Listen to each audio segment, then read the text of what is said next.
1971-এর পরে বিগত 16-17 বছরে আওয়ামী লীগ নামে বেনামে টাকা খেয়ে বিভিন্ন স্বজনপ্রীতি দলীয়করণের মধ্য দিয়ে বাংলাদেশের মুক্তিযোদ্ধাদের ইতিহাসটাকে এবং মুক্তিযোদ্ধাদের তালিকাটাকে বিতর্কিত করেছিল। সেই তালিকার এখন পর্যন্ত সংশোধনও হয় নাই, সংশোধনের উদ্যোগও নেওয়া হয় নাই। আমরা আমাদের এই জুলাইয়ের যারা শহীদ আছেন, যারা আমাদের আহত যোদ্ধা আছেন, তাদের কোনো বিতর্কিত তালিকা চাই না।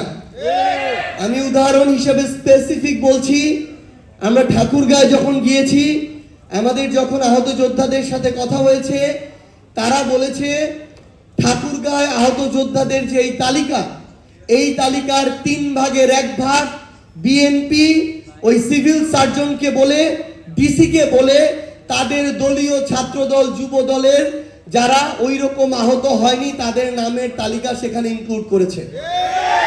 আমার কথায় যদি কোনো ধরনের ভুল থাকে আমি মিডিয়াকে অনুরোধ করব আপনারা এর সত্যতা যাচাই করবেন।